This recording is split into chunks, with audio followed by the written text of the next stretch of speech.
much this video has turned into me forgetting that I'm supposed to be baking a cake and recanting stories from when I was 16.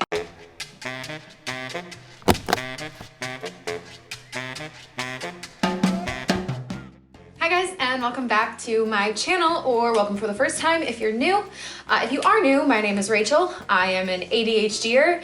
I am a relatively creative person, a writer full-time, and a dog mom. So that is me in a quick nutshell, but today I wanted to do something a little bit different, something that I have not personally seen done. I'm sure it's been done. I mean, there are cooking channels everywhere, but I wanted to do a bake with me video. And no, it's not the kind of baking that recently became legal in the state of Michigan, but it is baking an actual cake for my husband's birthday. It is his birthday on Sunday. We're celebrating on Saturday. Today is Friday. So I am taking what probably is going to be the majority of the day and baking him a birthday cake. So baking is something that I've always really enjoyed. I just have always enjoyed baking, like my entire life. My mom used to watch Martha Stewart with me while she would fold laundry. She'd like watch Martha Stewart. So even at like 2 years old, I was like playing with packing peanuts, pretending to like make cakes and stuff. So it's something that I really genuinely enjoy and something I can do that's nice for my husband. So I figured I would do that. But then I also needed to film a video for this week. So I thought, why not do both at the same time? I have not done this before. I'm really bad at like doing things while I'm talking, so bear with me. But I figured I'd kind of talk a little bit about us, our relationship while making the cake. No promises that anything's gonna be coherent because like I said, I'm really bad at talking and doing things at the same time. So I already measured out my flour because it's really difficult to accurately measure flour when you're trying to talk. And I have not scripted this at all because I kind of decided to do it last minute. So I already have my flour here, but let's just kind of go ahead and get into it. So the recipe I'm using, I'm making a super duper chocolate cake with chocolate filling, chocolate ganache, chocolate frosting on top, and then chocolate covered strawberries as well with mini chocolate chips attached to it in some way, shape, or form. The recipe is, let's see, where did I get the recipe from? A dark chocolate mousse cake from Sally's Baking Addiction. So thank you, Sally's Baking Addiction, for this recipe. So I use a tool called Prepare, like pear, like the fruit pear, Prepare, to store all of my recipes, meal plan, grocery shop, all that good stuff. So I have that pulled up here, and I am just gonna be glancing kind of back and forth as we make the video. So like I said, I already did my flour. So now we're gonna do 3/4 of a cup unsweetened cocoa powder. So to give a little bit of backstory, Steven and I met officially when we were 16. Well, I was 16, he was 15, super scandalous, but we were both sophomores in high school. Flour, cocoa powder, sugar. The story in a nutshell is that we met through a mutual friend because he transferred to my school. There's a little bit more to it than that, but for the sake of this video not being 17 hours long, we'll just leave it at that. We met through a mutual friend. And he came to my school and we ended up becoming really good friends. And I think I did 3 of those. I'm really bad at counting things while I'm baking, so I might have to remeasure stuff like 8 times. But that looks like 3/4 of a cup of cocoa powder or whatever the heck that is. We ended up kind of connecting because my school did this thing called lip syncs every year. So we would have homecoming in January because we didn't have a football team, we only had a basketball team. And we would do these things for Spirit Week called lip syncs, where each of the classes would create basically like a mix of music and then this whole like musical production to go along with it that followed whatever the theme of homecoming was. So my sophomore year, our theme was cereal. I don't know why the heck they chose cereal as our theme, but my class got Wheaties. And this was in 2012, so obviously Tim Tebow was like huge. We decided since we have Wheaties, we would have all of these different like famous athletes in our lip sync. So basically what we would do is like I said, put together this mix of music that would tell a story. We'd come up with a plot line, create dances and different things like that. And then you would perform it in front of the whole school, and it was a competition. And my class, we took it super seriously. We won our freshman year, which is unheard of. We won every single year, I believe. I don't know about after I left, because I was only at that school until my sophomore year.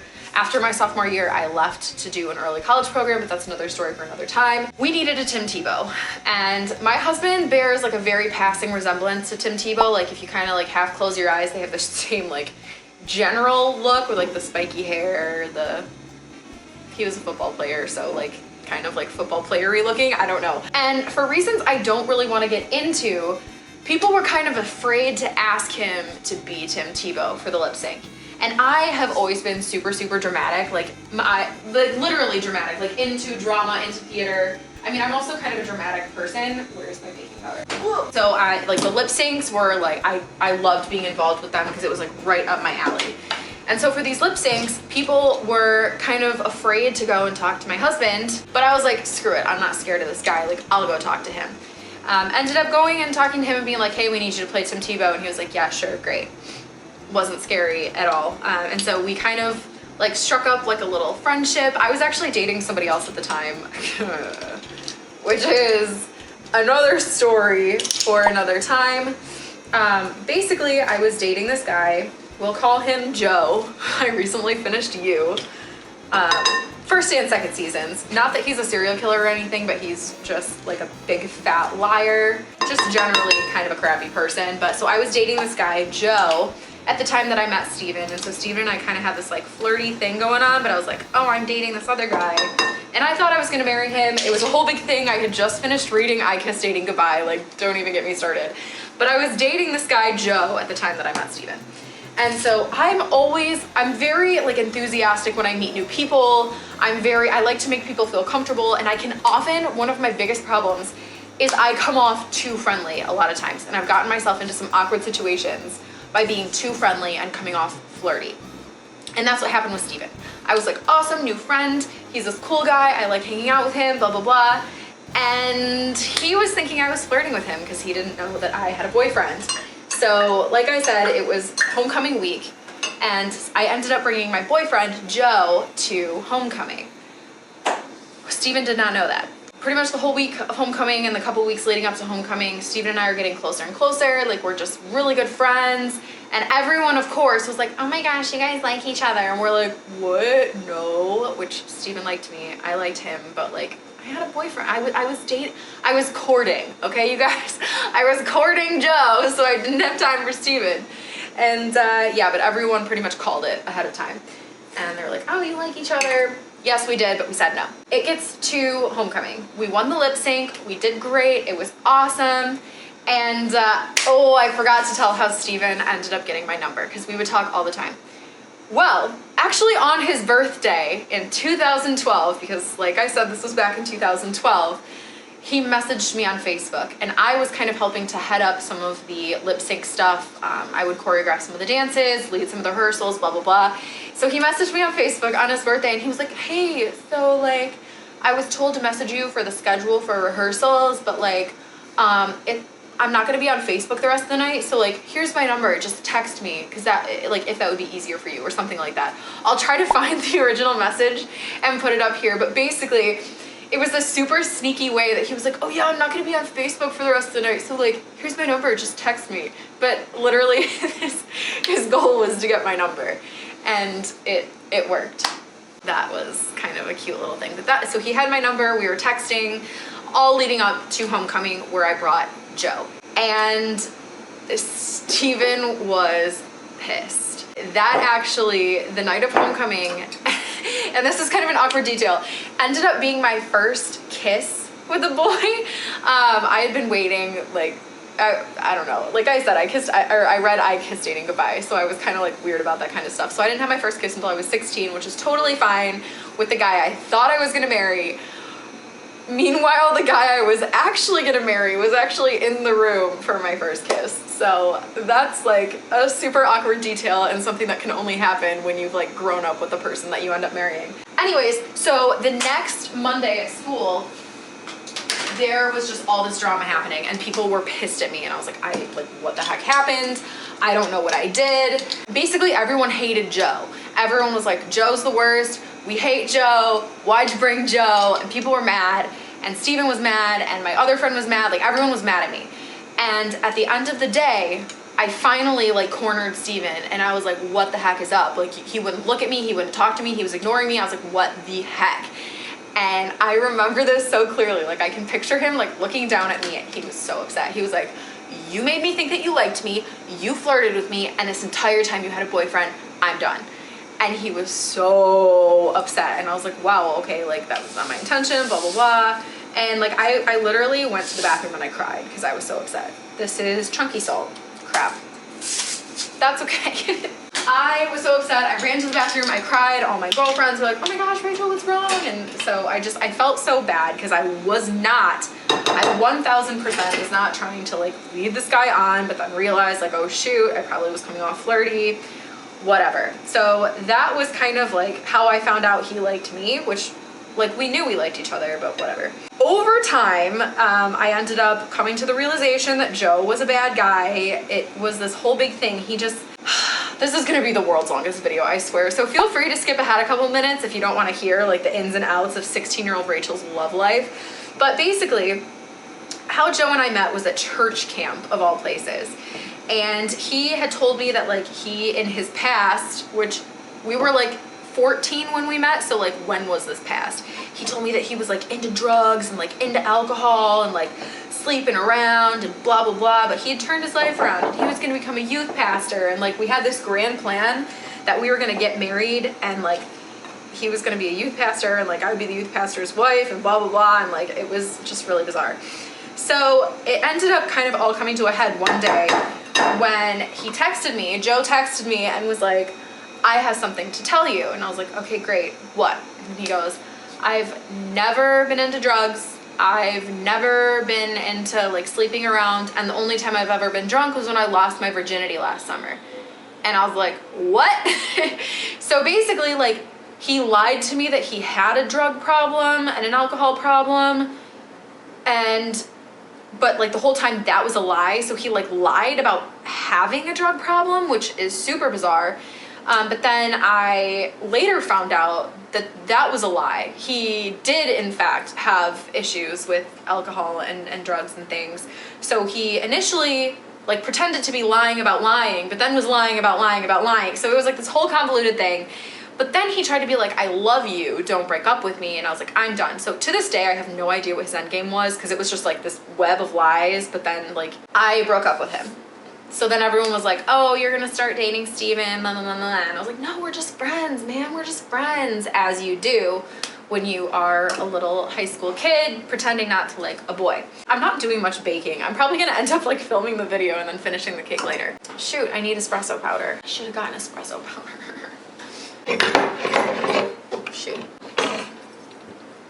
So Steven and I were still just pretending to do the whole just friends thing. Don't mind me like digging around over here. Got my mixer. So one thing that my school would do was every year they would do a Washington, D.C. and Gettysburg trip. Shoot, I didn't take this out ahead of time. Take these out. So they would do a trip with the juniors to Washington, D.C. And the year that I was supposed to go, the year that I was a sophomore, they had decided to move the trip to a sophomore trip. So they ended up having 2 classes they needed to take at the same time in order to get all of us to this trip. So when I went, both the juniors and the sophomores ended up going on the DC trip. Is there no butter? What? I thought there was butter in this recipe. See, this is more difficult than I thought it was gonna be. There's no butter in this cake recipe. What am I doing? Sour cream at room temperature. Love that. So we will set these ingredients out to become room temperature, and once they are room temperature, I will be back. This is why you should definitely read the recipe well all the way through before you get started, because you know what, it's more fun this way, whatever. Okay, I'm gonna let these all become room temperature and then I will be back. A few moments later. I'm trying to remember where I was. So I think I was talking about the DC trip. So basically, The sophomores, my class, and the juniors, the year ahead of us, went on the DC trip at the same time as we did. So we had double the people, double the kids. So we kind of, I feel like we were a little bit less supervised than maybe we would have otherwise been. But my school, like I said, was a very small Christian school. They were very conservative, which was interesting, good in a lot of ways.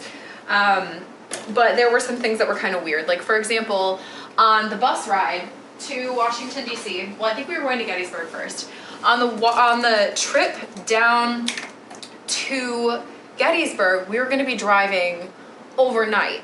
And so for some reason, they were like, okay, we're driving overnight. Boys and girls can't sit next to each other. Like, they just can't. They cannot sit next to each other.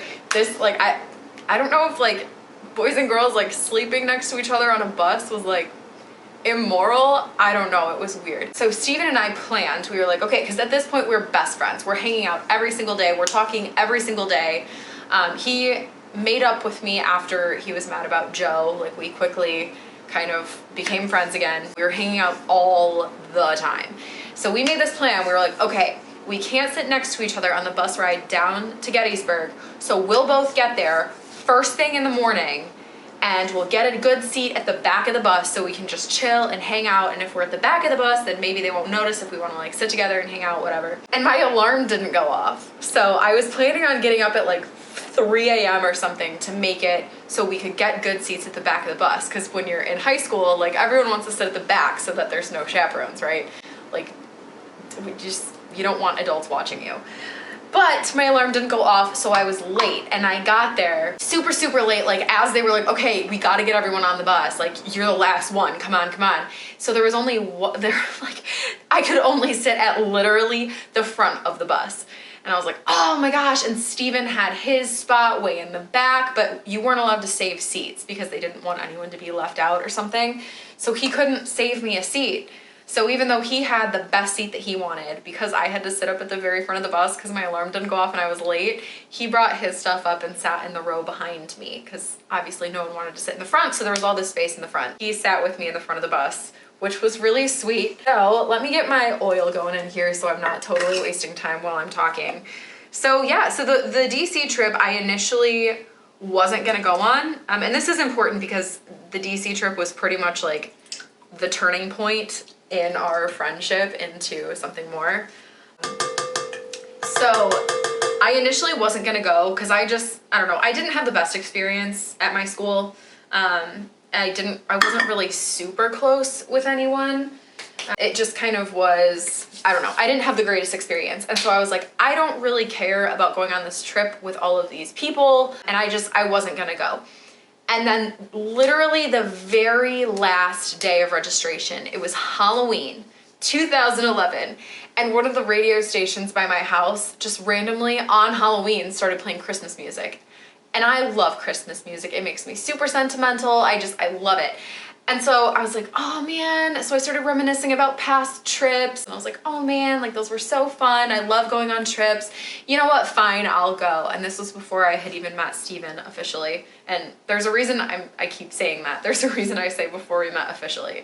But I'll get into that in a second. It's actually a random radio station playing Christmas music on Halloween that got me all sentimental, so then I signed up to go on the DC trip. And if I wouldn't have gone on the DC trip, that was like the turning point for us becoming more than friends. So like, who knows if we even would be together if that radio station hadn't played Christmas music on Halloween in 2011. So just kind of fun things to think about. I love thinking about like what would have happened if this tiny detail had been different or this random thing had changed. So who knows, maybe the reason my husband and I are married is that a radio station was like, sure, what the heck, we'll give the people what they want and play Christmas music on Halloween. Anyways, so on the DC trip, we were glued at the hip, glued at the freaking hip. We like the entire weekend, we were never separated. We were basically like freaking Wonder Twins or something. Like we were always together, we were always hanging out, always goofing around, and we just had the best time together.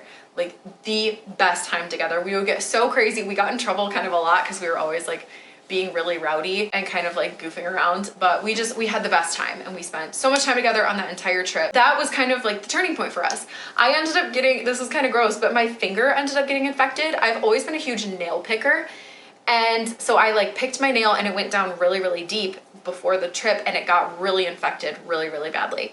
And like I said, I can tend to be a little dramatic. And so I was like, I think I'm feeling dizzy. Oh my gosh, I think I have sepsis. I think I've gone septic. And so I went to the guy who was kind of like the school nurse kind of a thing. And I was like, Mr. So-and-so, like, I don't feel good. I think I might need to go to the ER. Like, my finger's really hurting and I'm feeling dizzy. And I think I might have blood poisoning. Like, that's what I called it. And he was like, Rachel, you don't have blood poisoning. You're fine. Just like go drink some water and lay down. And I was like, oh, fine. And everyone was getting ready to like go out and get dinner. I feel like we were like given an allowance and we were able to like go walk around and like get dinner because there were some fast food restaurants by our hotel. And so everyone was gonna like go out. We were gonna get to have no supervision and everyone was super pumped and gonna like go hang out. But I needed to go lay down because I wasn't feeling well. And Steven stayed with me and brought me water. And so that is kind of like the moment that I realized like, I think I kind of really like this guy. We were bonding, we were jiving, I don't know like what the words would be to use. But we were just like getting closer and closer and it was really, really obvious that we liked each other. So, oh wait, no, the DC trip was before I broke up with Joe. This was before I broke up with Joe. I totally forgot about that. Okay, yeah, okay.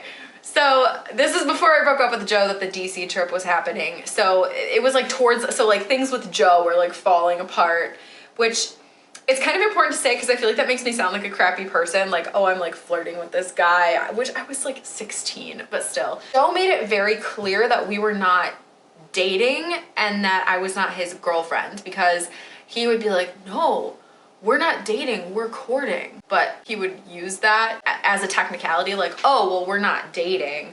When my understanding of it was like, oh, we're not dating, we're something more. We're gonna get married. And he would say that to me to placate me, but then other girls, he'd be like, oh, well, like, I'm not dating that girl. So things with Joe were going like this, and me and Steven were just getting really, really close, and like, I liked him, he liked me, we obviously liked each other, but just like, I felt like I couldn't tell him, because like, I in my mind was like still dating Joe. And this is before the whole like lying thing happened. But yeah, so DC trip, we ended up getting really, really close. He buys me water and sits with me while everyone else goes out and gets food. And so I was like, crap, I really like this guy. By the time everything happened with Joe, I was already like, yeah, I really like Steven now. So when Joe broke up with me, I think it was like 3 weeks later, Steven actually asked me out.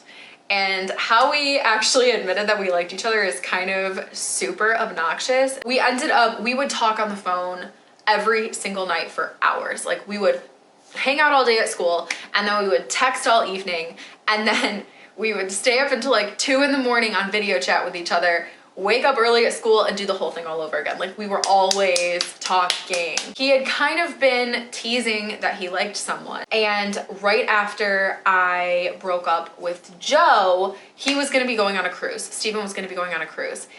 And I made the mistake of the day before Steven left for this cruise and like I realized I really, really liked him. I was like, I like this guy. The end. I'm pretty sure he likes me, but I like was all in with liking Steven. I made the mistake of the day before he left for his cruise watching Titanic for the first time, which I would not recommend because I was immediately like, oh my word, this is it. Like I like this guy. I didn't tell him I liked him and he's just gonna die. His ship is gonna sink and he's gonna die. Obviously, that's the only natural conclusion that you can come to after you've seen Titanic. Obviously that didn't happen, but as he was getting on the cruise ship, he and I were having this conversation and like we were skirting around the fact that we liked each other. I was basically like fishing. So I was basically like, well, like, why don't you have a girlfriend? And like, oh my word, like you should get a girlfriend or something like that. He was talking about liking this girl and we referred to her, I knew it was me, but we would refer to the girl he liked as Starbucks. Because my husband loves coffee, he loves Starbucks. And so we referred to the girl he liked as Starbucks. So we would talk about Starbucks. And I was like, well, like, why don't you ask Starbucks out? And he was like, well, I don't know, like I like her, but I don't know if she likes me. And I was like fishing, trying to get him to admit that it was me. Because I knew it was me, he knew it was me. But like we couldn't just come out and say it because we were awkward little babies. He's like, all right, I'm getting on the cruise ship. And in a last ditch effort to try and like push him into saying something, I was like, well, that's fine. You don't need a girlfriend anyways. He actually at that moment was like getting ready to be like, look, dude, it's you. Like, you're Starbucks. You're the girl that I like, you idiot. But then when I was like, you don't need a girlfriend anyways, he was this close to telling me that he liked me as he was getting on the cruise ship, which obviously then I would have been like, oh my gosh, I like you too. No, I ruined it for myself. So he got on this cruise ship and like hung out with all these girls, and like I was just sitting at home like, I'm so sad. I'm not Starbucks. And yeah, so he got home and it was awkward again. Like we were this close to admitting that we liked each other. So we kind of like got back into the swing of hanging out and goofing around. And then one night we were talking on the phone and Starbucks got brought up again. And we had this video service that we would use called like Uvu or something. It was basically like Skype, but off-brand. So we would talk on Uvu all the time. So we're like talking and he's talking about how he likes this girl and I'm trying to get him to tell me like, who is it? Who is Starbucks? Who is Starbucks? And we were again like getting really, really close, just like skirting around the fact that it was me and that I liked him. And so he was like, well, do you like anybody? And I was like, yeah. And he was like, who is it? And I was like, I'm not gonna tell you. This went on, I kid you not, for like an hour and a half. And we're like, okay, well, tell you what, I'll write down the name of the person I like and you write down the name of the person you like, and then we'll show each other. It was so stupid. Like, what are we, 5 years old? But it's also really cute. We both wrote down who we liked.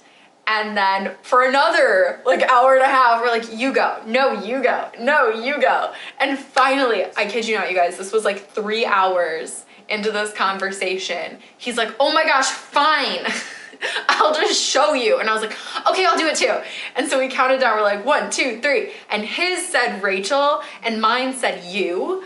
So when it didn't immediately say Steven, he like panicked, but then he realized it says you. So at first he thought that I just like wrote some random guy's name down, but it was actually, it said you. So we were like, oh my gosh, like I like you like me.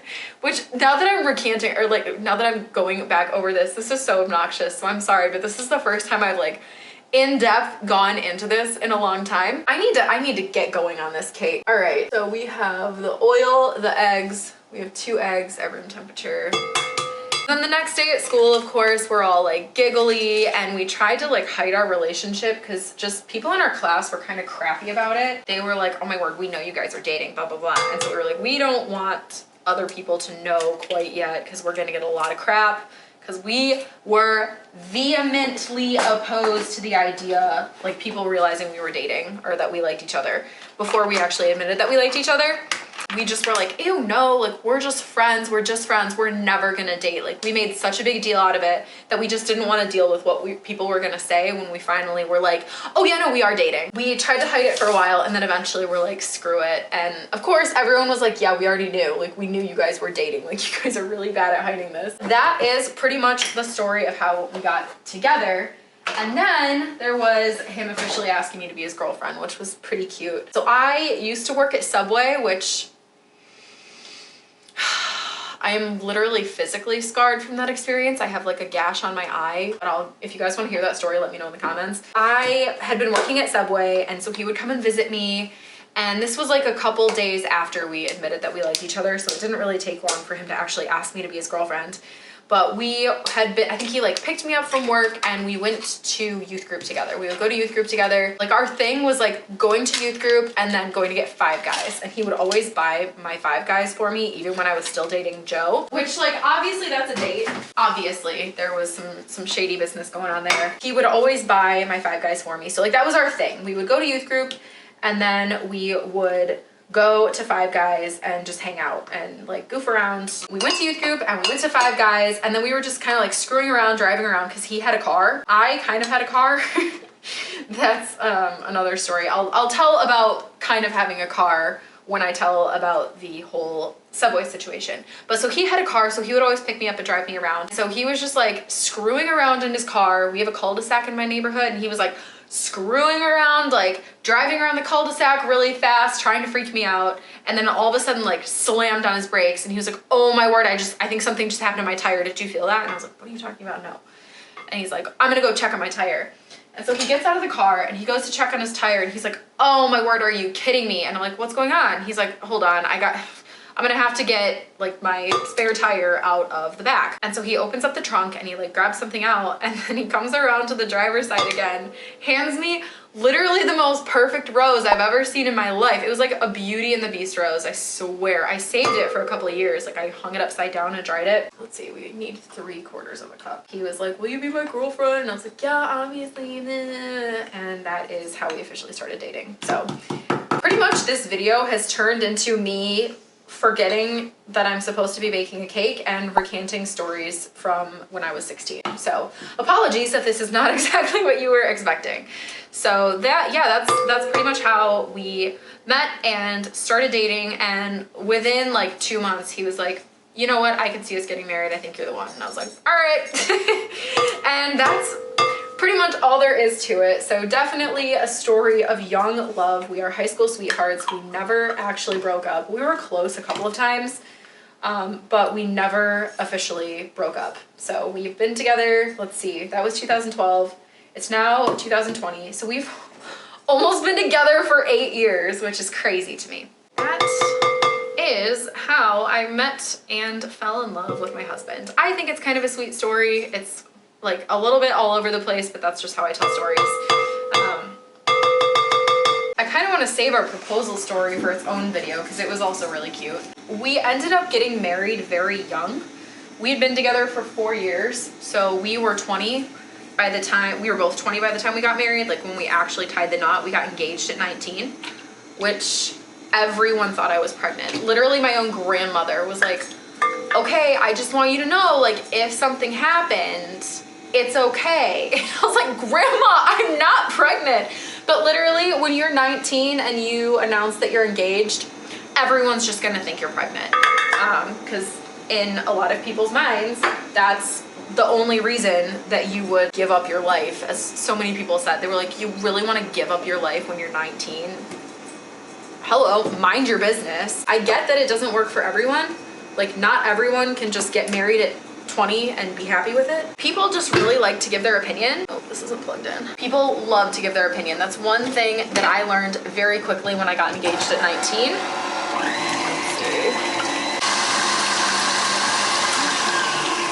All right, that should be pretty good. I'm really hoping that while I'm talking, I haven't missed a really important step. I'm supposed to use coffee instead of water. Crap. I had coffee that was made the other day that I was just gonna freeze until today, but I forgot to actually freeze it, so now I don't have coffee. I'm just gonna use water. It's fine. Okay, so we're doing 1/2 cup of water. It says pour the wet into the dry, but I'm gonna pour the dry into the wet. So something that like I said, learned very quickly was that especially when you are doing something non-traditional, like getting married at 20 years old, people just love to share their opinions, especially when their opinions are negative. Every single person had something to say. I was working at a software company after I got engaged and like while we were going to be getting married, and this woman that I worked with, we'll call her Joanna. Joanna hated her husband. Like she was miserable in her marriage, which I felt for her. I really, truly did. But she was just miserable. She hated her husband hated her. Like she was obsessed with her dog, and like her dog was the only good thing in her life, which like same. Well, okay, no, not same. I do really enjoy my life, but my dogs make my life a lot better. This poor woman was miserable, but she was the type of person to where if she was miserable, then you also needed to be miserable. So when we first got married, I would wake up early every single morning and I would make me and Steven eggs and sausage for breakfast. Like I just did that. I've always loved cooking. I've always loved like hospitality and taking care of people. I loved it. My grandma was super into hospitality, and I definitely got her hospitality gene. You know what? No, it's my husband's birthday. We're gonna make some French press coffee here really quick because that is gonna be less of a pain in the butt than getting out the giant coffee maker. But first I have to find the French press. Here we go. And so I've just always, like, how I take care of people is I make them food.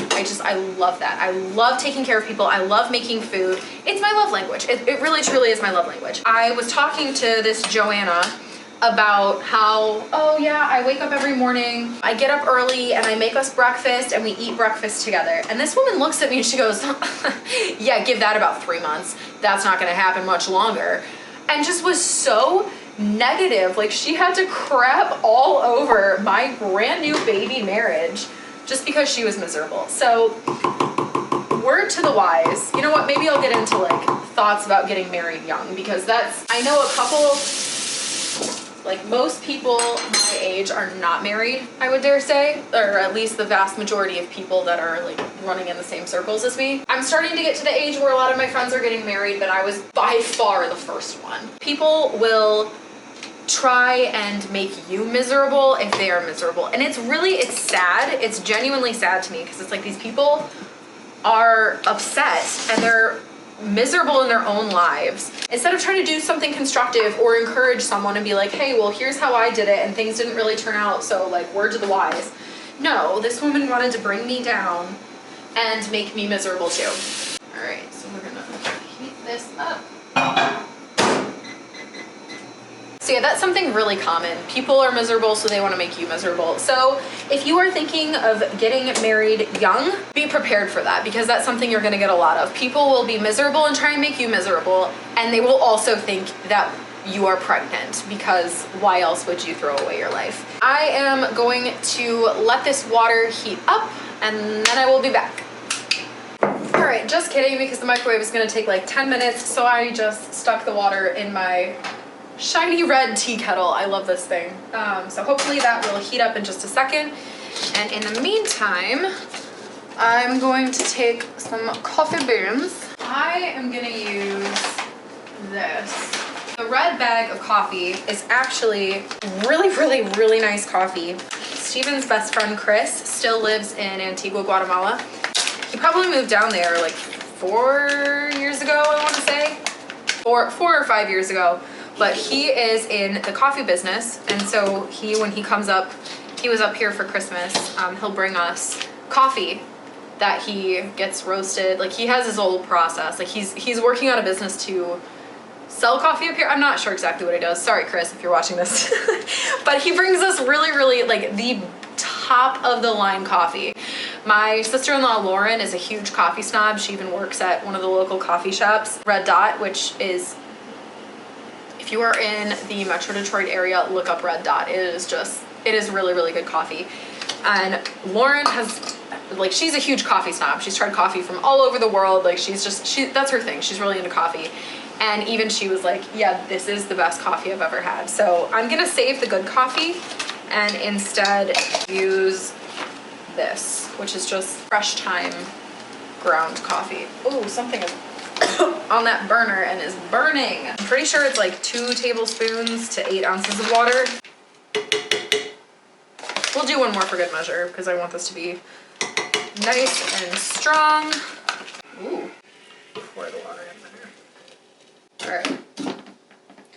And we'll turn on the timer. And again, I would look up the correct directions, but I really don't care right now. Okay, that's done. So I'm gonna start on the ganache for the chocolate covered strawberries. Let's see, how do I wanna do this? Fun fact, if you're making chocolate covered strawberries, don't just melt chocolate chips and dip strawberries in those. That's why the chocolate will crack and is kind of, it doesn't like stay on the strawberry and it'll just kind of fall off as soon as you bite into it. If you do a ganache, then the chocolate's gonna be a lot more flexible, which is what you want, because then it'll be kind of like chewy and you can actually bite into it and just like bite off part of the strawberry instead of biting, cracking the chocolate and it falling everywhere. So super fun fact, and I will show you how to do it because that's what we're gonna do. I'm gonna need some cream. I think this one is already open. And I'm kind of against measuring stuff. I know that's not the best attitude towards things, but what are you gonna do? So I put in, I don't know, that's probably like half a cup of cream, and we're gonna put it in the microwave. We'll do like a minute. We just want it in there until it starts to get really hot and kind of bubbles just a little bit. Technically, you're supposed to take the temperature of the cream and the chocolate, because there's some, I think it's like 97 degrees or something, like 90 to 100 degrees, somewhere in there is like the perfect emulsion temperature where the chocolate and the cream will really combine, otherwise it can separate. I am not going to check on the temperature of the cream until the chocolate is in there. Kroger fortunately had a sale on chocolate. Like, these are normally $4 for this. It was $2. So the chocolate I literally got for half price, which is great because I bought like a crap ton of chocolate. So then take your chocolate and we'll just, let's see, I'm actually gonna chop this a little bit because you let the chocolate sit in the hot cream and then mix it all up. You want the chocolate to be covered up completely by the cream. I am not a chef. I'm not like any sort of like professional cook or anything. This is just how I do things. If you want to scream at me and tell me I'm doing it wrong, don't, because I don't care. And basically, ganache, while it seems super impressive, is actually really, really easy. All right, that should be good. So we'll cover that up and we will let that sit. I'm trying to just like poke some of these pieces under. Nice and covered up by the cream. And it's already starting to melt. So I'm gonna take the temperature, just like stick my little thermometer in here. Oh, no. This is why I wear an apron, because I tend to make a mess when I cook, which is completely fine. I almost think it's more fun that way. Okay, so right now it's 106 degrees, 107 degrees, 108 degrees. It's just, so we're gonna look up in the meantime, fast Ganache emulsion temp. Okay, well that's in Celsius, so that doesn't help me. 90 to 110. Right now, my temperature thermometer thingy shows 110. So I'm gonna let it sit for a couple minutes until it gets to be about 100. I will check back in then. Oh no, I cleared the coffee timer. So I'm not sure, shoot, I don't know how long this has been in here for, but it doesn't really matter. I enjoy baking. I really do enjoy it. I just make a huge mess when I do, and that's fine with me. Like most people, I get a lot of crap for making such a mess when I'm baking, but I have fun with it. It's something I enjoy. And why would I do something that I enjoy in a way that makes me not enjoy it? Like that doesn't make sense to me. I would rather like make a big mess and have a great time than end up with a perfectly spotless kitchen at the end, but be stressed out or not having, like not enjoying the process as much as I could. Like there are a lot of people who just don't enjoy cooking, don't enjoy baking, and if their significant other or friend or somebody wanted a cake, that would be like a labor of love. Like they would have to be like, oh man, this isn't something I enjoy, but I'm doing it because I love you. I'm fortunate in that it's something that I enjoy. So it's a way that I can show love and affection to those around me, but I actually enjoy it. So like I said, why would I do something in a way that makes me not enjoy it quite as much? All right, we're at 108, and this coffee is probably pretty good. And then we need a half a cup. Is this the half a cup? Yes, we do. This is the half a cup. So then what I'm going to do, I tend to, so when my sister-in-law lived in Virginia, she and I have been, we've always been very close. Like pretty much since the time Steven and I started dating, she and I kind of became best friends. Not kind of, like we were each other's maid of honor. I'm very fortunate that I have a good relationship with my in-laws. I know that's not something everyone has.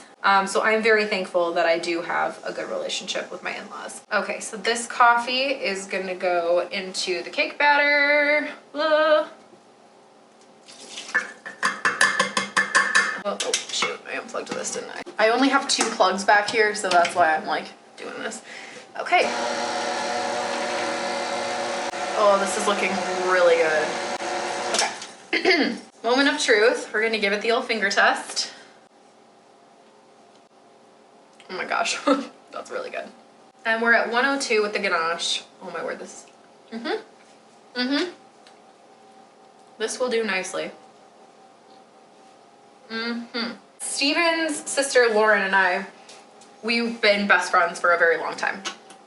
And she lived in Virginia for a while, so we would only be able to talk on the phone or video chat. When I was making dinner, I would put her, like have her on FaceTime on the computer while I'm like cooking and stuff. And I would do these like cooking shows, but put on all these like really weird accents because I really enjoy doing different accents. Yeah, so that if you heard a little like weird accent come out of my mouth, when I'm focusing on something, that tends to happen. Like but if I'm focusing really hard on something, I might like say it in a weird accent. Like for example, like when I was doing my math homework, I'd be like, okay, so in the wheel takes the 2, carries a 4.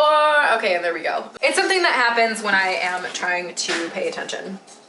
So I'm gonna clean up a little bit here, and then in a second, we're at 99 degrees. So in just a second, we'll be able to move on with the ganache, but I will clean up my area. There we go. What I was talking about earlier when I would say I officially met Steven in high school, we don't know for sure, but there is a very high probability that I met Steven before I met him, if that makes any sense. And I will explain. What I'm doing, I'm I'm mixing the ganache in the same direction. I read somewhere, I don't remember where I read this, but I read somewhere that you should mix it in the same direction and it'll help it not separate. I don't know if that's true. If you know that's true, leave me a comment below to give me some confidence. But that's just how I do it. Okay, so now if you can see that, oh my goodness, look at that. It's like melty goodness. And I'm realizing I really should have washed the strawberries before this moment in time, but that's okay. Rinse these guys. I have like, hey.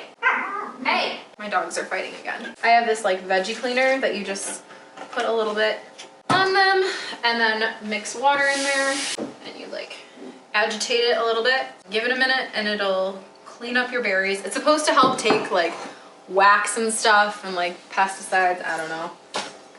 Not sure on the actual like validity of those claims, but the water gets all gunky when I rinse them out. Still, I'll take it, and I figured that's better than just rinsing them off with a little water. The water is already pretty murky, so I'm glad that I washed them. Steven, when we met, he lived in the Northville area and I lived in the Canton area. So if you're not familiar with the Metro Detroit area, that's like 20 minutes apart. But when he was younger, he lived like one intersection over from me.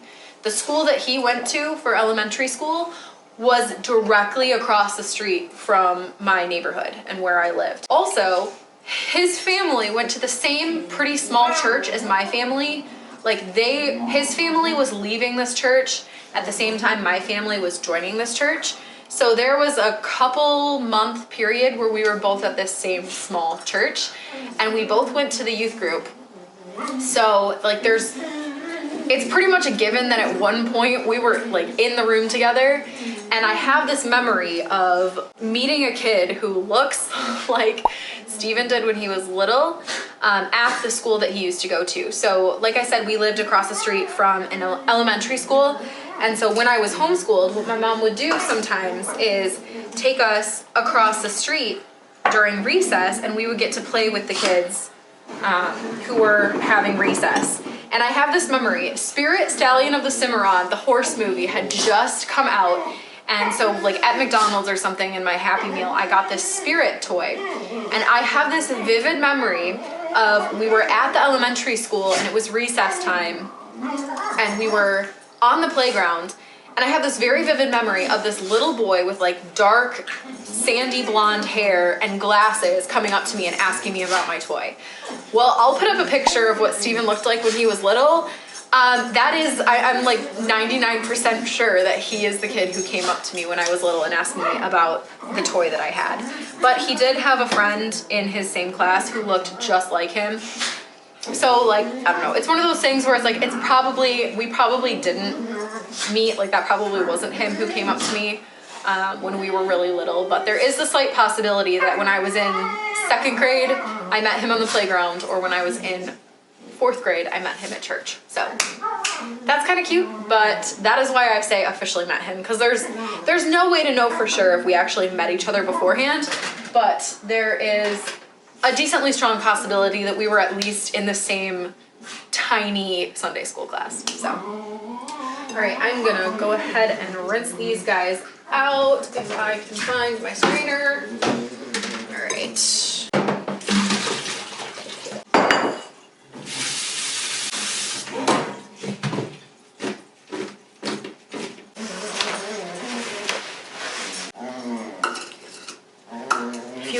moaning, those are my dogs playing. Scarlett makes a lot of noises that are odd while she's playing, like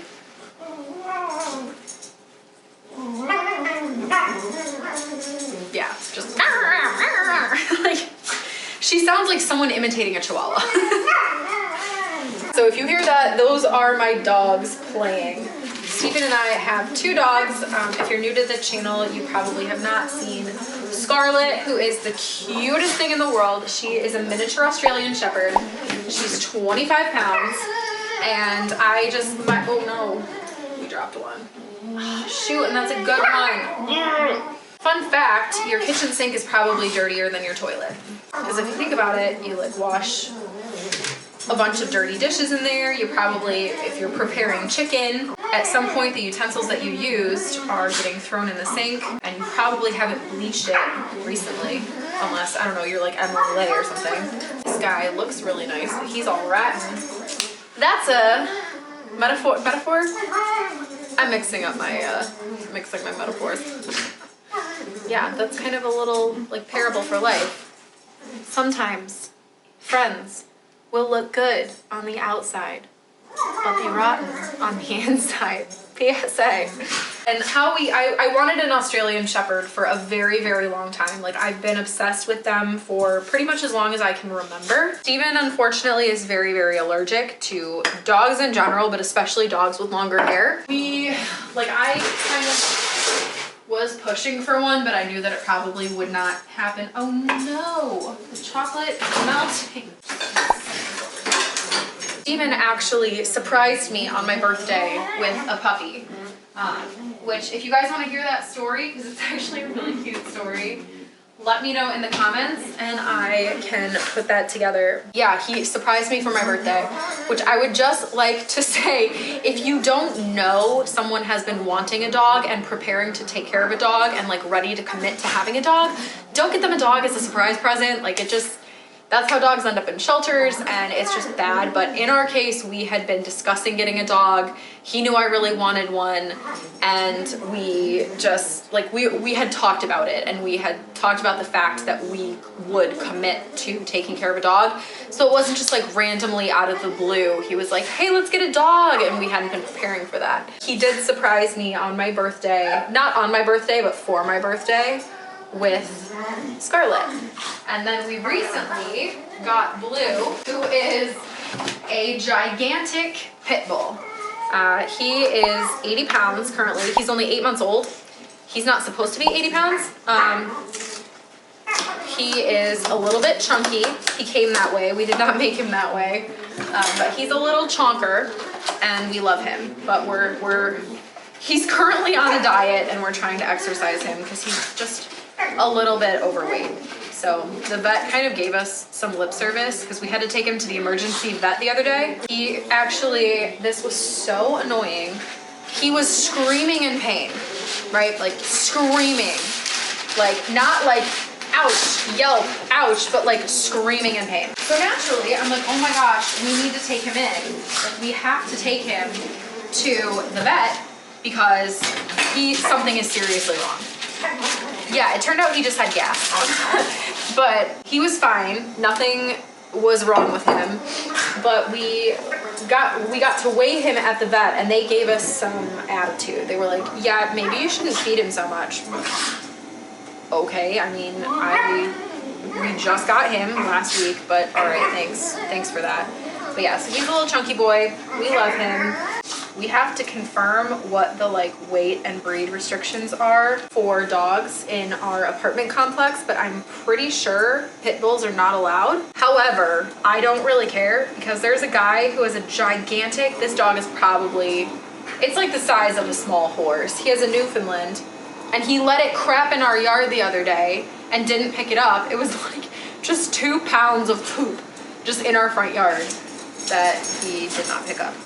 So I'm just dipping the strawberries in the chocolate now. So that's what I'm doing over here. Ta-da! And then there's this other woman in our neighborhood who has a wolf dog, like an actual wolf dog. It looks like a small wolf. It's not just like a fancy husky. No, like you can tell it has wolf in it, and like a decently large percentage too. because it straight up looks like a wolf. Like Balto is just walking around our neighborhood. I don't know if Balto was a wolf. Balto was probably a husky. If you don't know what I'm talking about, please learn your history and watch the movie that is The Gift of Balto. It's a good movie. But yeah, so I'm not too concerned about getting in trouble with our apartment complex. One, because other people have bigger and more mean dogs. Blue is like the sweetest dog you'll ever meet in your entire life. He's just a big boy. He's 80 pounds. But then also because our apartment complex like doesn't do anything. We had a leak on our ceiling last year, and we were like, guys, like there's a leak in the ceiling. Like if this comes down, you're gonna have to pay a lot of money to fix it, and you're gonna break a lot of our stuff in the process. And they just were like, oh, well, the woman who was in charge of the apartment complex actually quit, but when she quit, she took all the records with her, so we actually don't know what company is under warranty to fix this. What? It was crazy. It was absolutely crazy. Our fireplace has been leaking. Like anytime it rains, anytime it snows and melts, we have water gushing out of our fireplace, to the point that the other day I came home and like the entire floor in front of the fireplace, there's like a little hey, no bite. The entire little area of floor, like tile in front of the fireplace was flooded. So I have to keep a bucket under there at all times. And I reached out to them in the spring. I asked them to fix it and they were like, yep, we got it.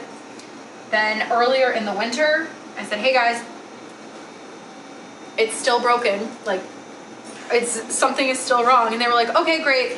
We'll have the contractor come out on Monday. Never heard anything else. I'm not too concerned about it because they don't really take care of stuff on their end.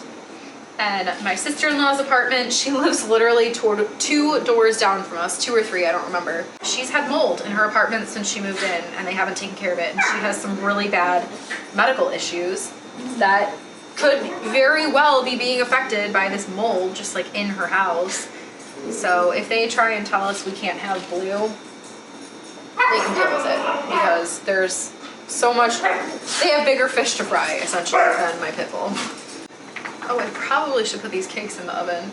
All right, I am gonna finish up getting the cakes baked, getting these dipped, and making the frosting, and then I will pop back with you guys when I'm ready to decorate. Approximately 10 hours later. All right, guys, so I have finished baking the cakes. I made chocolate mousse to go in the cake as well as a layer of ganache. So I'll show you the finished product. This, if it'll focus, this is the cake. So you can see there's 4 layers of chocolate cake with ganache and then chocolate mousse in between each layer. And then I found this really cute cake stand at Target for like $5. It has little hearts on it because it's from the Valentine's Day collection. So I also went ahead and made 2 kinds of frosting. This is the main frosting. It's just like nice, thick chocolate frosting. And then this is exactly the same stuff, but it has a lot of cream in it, so I can do kind of a quick crumb coat. So I'll go ahead and get started on that if I can find my little leveler guy. And this has taken me the better part of the day. I've kind of been like working on and off and baking on and off. Let's see. I'm just gonna try and make sure we're in focus here. So what I'm gonna do, you know what? I might bring a chair over here because that'll be easier. I'm gonna grab a chair. Ugh. My feet, I have like really weird feet, and so they hurt when I've been standing for too much. And I've been alternating between working and making this cake all day. So that it has taken quite the toll on my feet. So I'm just gonna do a really quick crumb coat, which I have never successfully done. I'm really bad at cakes. Like I can make French macarons, I can make lava cakes, like I can do all kinds of stuff, but when it comes to just like straight up cake, I'm really bad at it. I realized the other day, something that's kind of interesting about me is that I am the happiest when I'm giving people something that I've made for them. Making a cake, cooking someone dinner, like I love that. I love making people things. It's how I show them that I care about them. I love, you know, if a friend is having a hard time, I'll be like, hey, can I bring you dinner? Like with this for Steven's birthday, I'm like, heck no, we're not getting a store-bought cake. Like I want to make you a cake. And it's just, that's how I show love to people. And it's important to me that the people around me do feel loved. And that's one way that, you know, everyone needs to eat. And on your birthday, you want to feel special. So for someone that I love's birthday, the natural thing for me to do is make them something yummy. So if you're not familiar with baking at all, and not to brag, but I'm kind of an expert because I've seen like every season of the Great British Baking Show. Totally kidding, by the way. Not about watching the show. I love the show. It's how I fall asleep every night. I save it. I only watch it at night. Oh my word, you guys, stop fighting. I only watch it at night when I'm going to bed because it's like a contextual cue for my brain. Like, all right, it's time to wind down and go to bed. But I love the Great British Baking Show. But if you're not familiar with baking and you're like, what the heck is a crumb coat? Basically, the idea is, so cakes obviously are very crummy, like they have a fine texture and can kind of crumble easily. But when you're putting frosting all over the entire cake, you want it to be smooth and look really nice. You don't want to get like crumbs caught in the coat, crumbs caught in like the frosting coat. So the crumb coat, the idea of that is to keep all of the crumbs kind of in. So you just do like a quick layer of frosting, a complete layer of frosting, so that you can then frost over the crumb coat and it'll be all nice and you won't have to deal with those pesky crumbs. So that is what this is about. And also I did a really thin frosting. Like I said, I added a lot of heavy whipping cream to the frosting in order to get it to the consistency I wanted for the crumb coat, just so it'll go on easily, because I do not feel like wrestling with a cake right now. I always like start out projects and I'm like, oh yeah, this is gonna be the best thing ever. And then I get burned out really quickly. So I kind of try and anticipate that with myself. Guys, hey, no bark. They sometimes get a little too rambunctious. So I try and kind of anticipate the fact that I'm gonna get burned out on a project and kind of try to like mitigate the risk of that happening, because then I'm a lot more likely to finish projects. And I love the feeling of finishing a project. Please just ignore them. They're fine. They're not killing each other, I promise. As much as it sounds like it, they do love each other very much.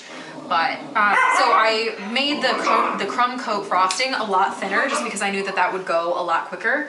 I don't know if that's going to be as effective as if I had done the regular consistency of frosting for the crumb coat. I don't know. Like I said, I've never successfully done a crumb coat before. So I will be sure to let you guys know. Almost done with the crumb coat here. The one concern that I do have is, since the crumb coat is so thin, if I don't give it enough time to dry out, it might let the, oh shoot, I just like stabbed the cake. We're just gonna put that back. If I don't let the crumb coat dry out enough, it might, like the top layer of frosting, the main layer of frosting might just slide right off it, because it is very kind of loose. I hate the word loose to describe texture because, fun fact, I actually went to school to be a dietitian.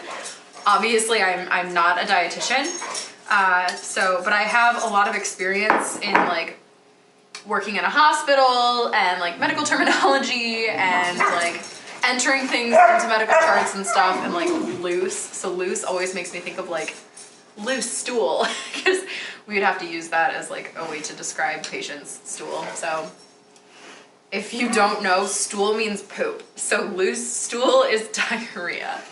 So yeah, I don't like to use the word loose to describe anything's consistency, because that makes me think of my past life in the medical field.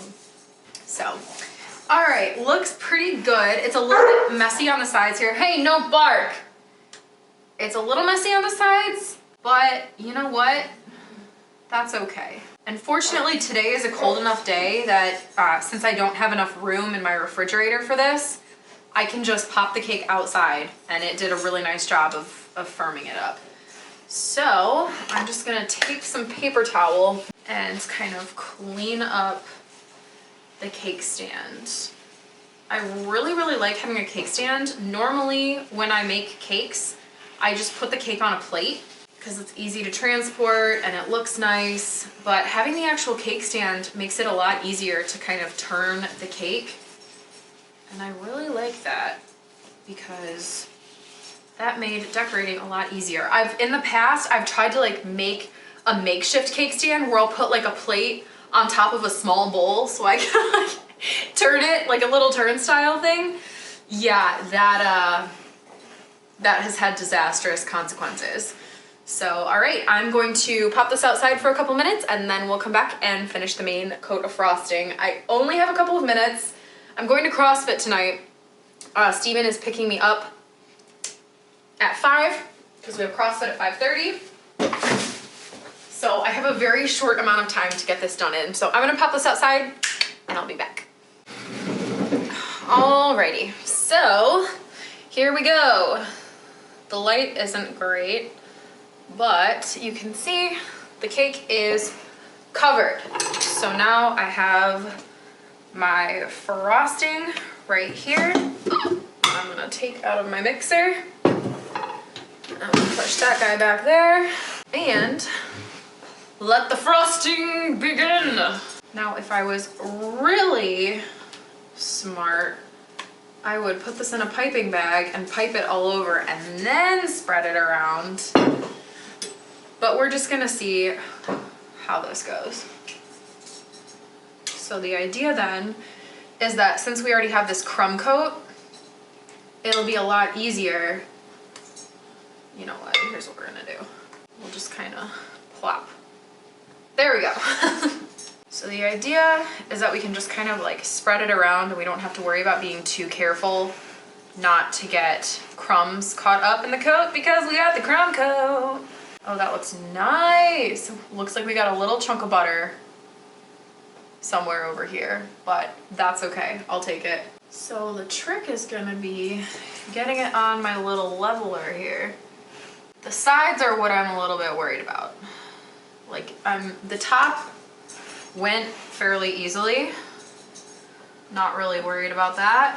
But the sides are gonna be where the test of my frosting abilities come in. And to be honest, I'm not super confident in those frosting abilities, but at the end of the day, this is a labor of love for my darling husband, whom I love very much, and who is a very incredibly non-picky person. When I asked him what kind of cake he wanted, he was like, I don't know. Like, he's like, whatever. He's very much like my own dad in that way. My dad, if you ask him what he wants to eat for his birthday dinner, will be like, well, what sounds good to you? Just like, he's so genuine and caring and just not selfish. And I'm very fortunate that my husband is very much the same. He's just a sweet guy. He doesn't really care about being in control. Just, you know, whatever works. So I'm very thankful for that. Alrighty. This is going a little better than I anticipated, actually. This is actually looking pretty nice. And then I have the chocolate covered strawberries. Hey, no barking. I have a little bit more ganache because why would you not have more ganache if more ganache is an option? I have that right here that is settling that I'm gonna pour over the top, and we'll do like down the sides a little bit. And then chocolate covered strawberries to go on top. And I also have some mini chocolate chips that I might like press along the bottom, but every time I've tried to press something along the bottom of a cake, it hasn't gone well. Oh great, now the dogs are fighting in here. Yeah, I can't see them. Hey! These guys are goofy and ridiculous. Hey, puppies, get out of here. One thing that I would highly recommend if you get a dog, teach them the command, get out of here and move. Scarlett kind of like picked up on what that meant. Oh my word, you guys, hey, go. See, she listens, and then Blue will follow her, so now the dogs are out of the kitchen. Scarlett she's very smart, she's very intuitive. She kind of picked up on what different things meant. So if we told her like, get out of here, and kind of like nudged her out of the way, or she likes to sit in between us when we're watching TV. If we tell her move, she'll move. Hey! Oh, Blue, you're so cute. He's resting his little head, his big old black head on my leg right now. And it's very cute. Okay, well, that is pretty much done. So I'm gonna try and smooth this out here. Okay, not too shabby. All right, I'm gonna try and clean up the sides. How much is there in here? We've got a couple little holes in the frosting. But overall, I'm really happy with how this is turning out. Just patching holes here. Now, if I can find another spatula, this ganache is probably good to go. And this is way too thin. Okay, I'm gonna try something that's probably not super advisable and try to thicken this up with a little cocoa powder. I'm out of chocolate. I had like 15 semi-sweet chocolate bars, which normally I like to bake with a little bit darker, but this is what the recipe called for, and for once in my life I decided to go with the recipe. So I'm out of chocolate bars, so I'm gonna try and thicken up this ganache with some cocoa powder. And it's a little chunky, but if I can, still pretty chunky, but hopefully this will thicken up as it cools. So I'm gonna let that sit for a minute. In the meantime, we're gonna do a little bit of salt in there. Salt is one of those things that can either make or break a dessert, because if you put in just enough, it'll give it a little bit of a boost of flavor and a teeny element of like sweet and salty, and who doesn't love sweet and salty? Here we go. I think I'm gonna give it a go. Okay, so hopefully you can kind of see the consistency there. But here's what we're gonna do.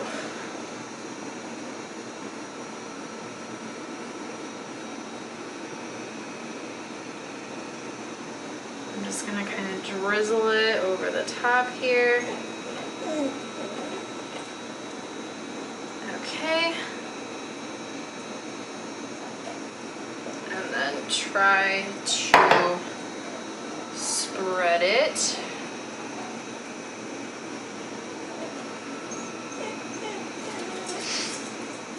Just try and spread it out a little bit.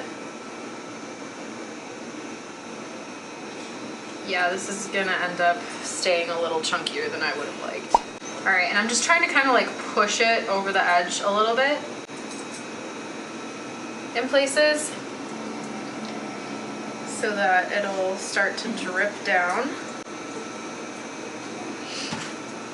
All right.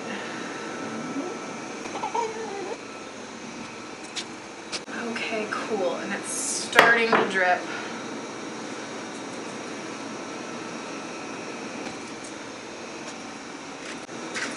Okay. Oh shoot. We have too much drippage. No. Okay, it's a little thinner than I would have liked. So in some places it's dripping a little bit too much, but then in other places it looks good. So this is easily fixable. Over here, I don't know if you can see it, but there's like one drip that like split and it looks kind of weird. So I'm just gonna try and combine these into one big old drip. There we go. Okay, that looks pretty good. So what I'm gonna do now is put some of this frosting, oh shoot, it's almost 5. I'm gonna put some of this frosting in a piping bag and then do some piping around. I feel like I should maybe let it sit a little bit. Let's see, let's kind of clean this up. Okay. Hey, get out of here, puppies. Gotta go, Lulu. Okay, go. Get out of here. Good boy. All right, here we go. I have a bunch of frosting tips already, but I couldn't remember which ones I had, and I really wanted to do like a star tip. Da-na-na-na. Okay, so I think we're gonna go with the 4B, because it has this nice, like, fluffy looking whatever. Actually, that looks a little, I don't know. I feel like they mixed these up. Blue, blue. No! I don't know what the heck he got. Yeah, they definitely mixed these up. Alrighty, so where did my piping bag go? There's some in here. So I have a bunch of these already, but I didn't know, because when we've moved a bunch of times and things like that, they've gotten lost. Scarlett, Bubba, you gotta move. She loves to be like under me at all times. All right, so we're gonna get that guy solidly in there. And then the best way I found to fill up a piping bag is to put it in a cup. Move this out of the way. Fold this down, open it up, and make sure that the tip is pointing up. And then from there, you can just kind of scoop your frosting in. All right, and I don't need too much. All right. So now our frosting is neatly in the bag, and our tip is right here. So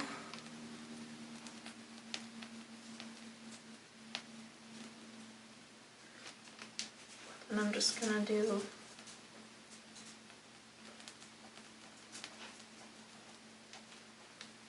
little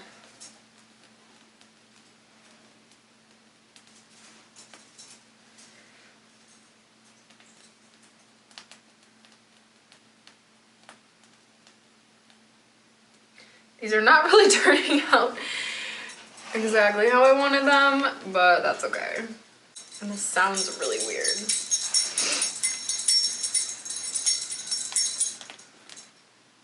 Oh no. Oh no, that looks gross. This looks really bad. Oh no. Well, these are getting worse and worse as time goes on. This first one looked really good, but then these other ones. Yeah, these are just looking like poop, so. All right. You know what? I don't know that I want to do this all the way around. Whatever. Oh, you know what it is? Part of this is blocked. There's like, oh shoot. There's a solid chunk of ganache. That's what's going on here. There we go. Well, that looks a lot better.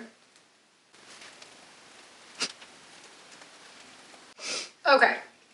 So those look a lot better now, but now I have no more frosting left in my bag. So we're gonna have to add a little bit more, which adding frosting in the second time is always a lot more difficult. Okay, let's see. Okay.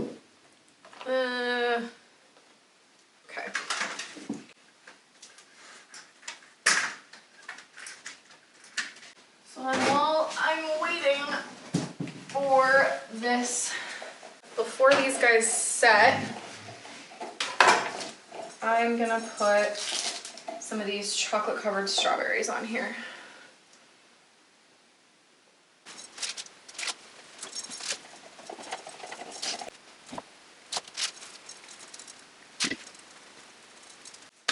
Okay, so now we have chocolate covered strawberries all over the dang place.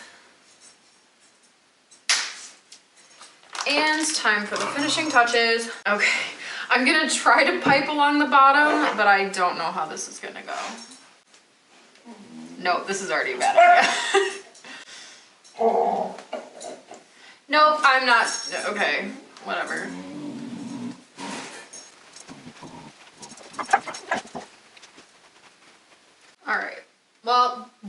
kind of, I feel like that looks worse, but like I said, labor of love. So, all right, there is the finished cake. I will hold it up. It's like 15 pounds. So you can see, this is how much I love my husband. So, all right, that's pretty much it. I know this kind of ended up being like a not talking video at the end, but if you made it this far, you get a gold star. Thank you guys for watching. Leave me a comment below what you think of the cake, what kind of cake your favorite is, if you enjoy baking, if you hate it and would rather cut off your own fingers. Let me know. I'd love to hear your thoughts in the comments below. Make sure you give this video a thumbs up just because it took a heck of a lot of time to make. So yeah, if you guys want to see more of this kind of content, not necessarily this kind of content because I'm not really sure how I feel about it now that it's like all is said and done.